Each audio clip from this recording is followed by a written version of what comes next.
Israel has committed another massacre this morning in Lebanon in Nabatia. Except this time, they didn't strike a Hezbollah location. They struck a Lebanese government building. The official Lebanese government. The same government that they said they wanted to have direct talks with, negotiate a ceasefire deal with. 24 hours ago, they said they wanted to normalize relations with Lebanon. I guess the message here is, normalize or we will kill you. Israeli airstrikes targeted a state security office, killing 12 state security personnel. State security in Lebanon refers to their formal intelligence and internal security apparatus. Think of it like the Lebanese CIA. Their roles are intelligence gathering and protecting state institutions. They monitor outside threats. They monitor military activity, espionage activity, to protect government officials, government buildings, sensitive information, and I shouldn't have to tell you why. It is so incredibly alarming that this particular group of government officials was targeted, leading up to direct talks.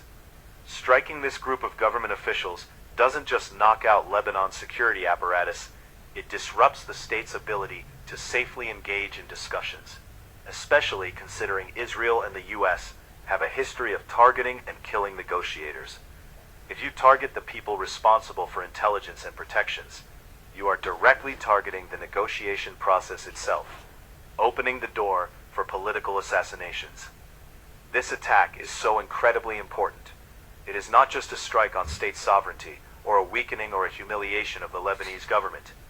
Israel is laying the groundwork for murdering Lebanese officials the same way that they did in Iran, the same way that they did in Palestine. Israel has you. It did not leave until well after the attacks had concluded. And what does this mean? Well, these were surveillance drones. They were there for intelligence collection, intelligence that they shared with Israel. The UK, US, and Israel operate a highly interconnected intelligence system. They routinely share surveillance information, information that could have assisted Israel's operational awareness when launching these strikes. Now, we can't say exactly what the purpose of these flights were, as that information isn't publicly available, and surveillance flights are routinely shrouded in secrecy. But information has emerged over the last 2 years that Britain has shared intelligence with Israel, particularly footage of Gaza on the same days that Israeli attacks were launched. RAF planes conducted hundreds of surveillance flights over Gaza during the genocide. In fact, here's flight tracking data that shows a British spy plane circling Khan Yunis for 2 hours on July 28, 2025, and it was discovered that they were gathering intel that was being sent to the Israeli government in real time. You know what else happened on July 28th in Khan Yunis?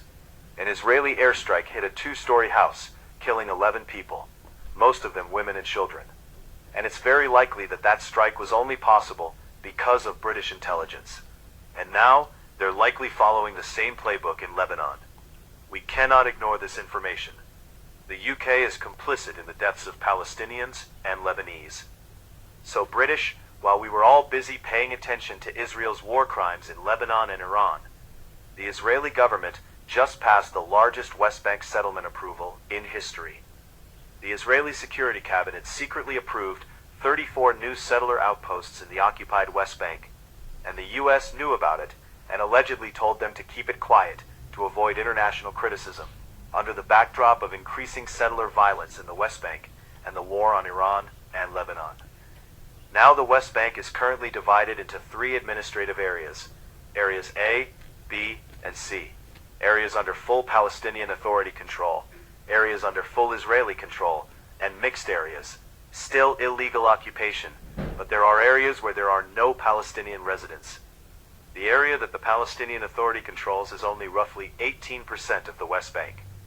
And these new settlements would not just be in areas under Israeli control or areas with no Palestinian residents. They would also be under Area A, areas of full Palestinian control, because they are looking to expel the current residents under these settlement expansions and further entrench Israel's grip on the land. They are trying to bury the possibility of a future Palestinian state by stealing all of the land that they are afforded under international law. In 2025, a record number, 86 new Israeli settler outposts were established in the West Bank, and those outposts forced the expulsion and displacement of Palestinian residents, following a rise in settler violence. And they're doing it again right now to try to force a full annexation of the West Bank, because they know that while we are all looking over here at their war crimes in Iran and Lebanon, they can get away with more war crimes over here because we cannot fight everything at once. And that is a known tactic of the occupation state. Overwhelm them with things to be outraged about, and they might be able to stop some of it, but they can't stop all of it while we were all busy paying attention to Israel's war crimes in Lebanon.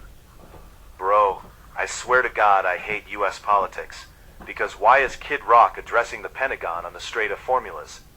I literally feel like we're living videocracy right now, because war on Iran, speaking at the Pentagon today to boost troop morale amid the ongoing war in Iran. He also used the opportunity to invite servicemen to his concerts with 1,000 free tickets to every show. Because I guess nobody was actually showing up to see Kid Rock perform the one garbage song he wrote 30 years ago. And then to cap off this entire bizarre event with this amazing headline, Kid Rock and Pete Hegseth took a joyride in US military helicopters around Virginia. For what purpose, God only knows. And that Apache joyride comes just a few weeks after this, when Kid Rock got a couple of Apache pilots in trouble with the US government, facing possible suspension from the military for making some sort of bizarre house call to his mansion in Tennessee. A suspension that Pete Hegseth lifted over Twitter, by the way, because our administration is a clown car administration. I don't know if there's ever been a dumber time in American politics, bro. I swear to God, I hate US politics. Because why is Kid Rock addressing the Pentagon on I? Several US lawmakers have introduced a bill that would grant Americans serving in the IDF the exact same rights and legal protections as US troops. Because only in 2026 can you go fight for a foreign military, and instead of being called a traitor, you're rewarded for it. Whatever happened to that good old America First patriotism? This is H.R. 8445, introduced by Guy Rustenthaler of Pennsylvania and Max Miller of Ohio. As you can see, it's an amendment to provide for the eligibility of United States citizens who serve in the Israeli Defense Forces for certain protections relating to such service. Basically, it would treat Americans serving in the IDF in the exact same manner as uniformed servicemen within the U.S. military. And one of the protections that this would extend to IDF terrorists is the guarantee that if you leave civilian employment for military service, to go terrorize brown children overseas, you would be allowed right back into that same job and would have protection against discrimination, meaning your employer couldn't fire you for actively choosing to go partake in genocide, to go kill Palestinian children, to go kill Lebanese children, Iranian children. No, they couldn't choose to fire you. For that, they would have to retain you. This would also grant IDF soldiers access to benefits like health care, service, compensation, education, all benefits that are typically tied to service within the U.S. Armed Forces. This would be the first program extending veteran benefits to Americans serving in foreign militaries. And this bill would take some 20,000 Americans living with dual citizenship, fighting for Israel, to kill Palestinians, Lebanese, Iranians. It would put them on the same legal par. It would grant them the exact same rights as U.S. servicemen. IDF personnel, by the way, are already compensated by Israel through stipends, housing assistance, access to education, national health care, all funded by U.S. tax dollars. And now on top of that, they want to double dip and get access to American benefits, American protections, grants, healthcare, education. All of which, by the way, mean that Israeli soldiers get more access to the American tax dollar than U.S. military servicemen do. But sure, let's keep pretending Israel doesn't control the U.S. Several U.S. lawmakers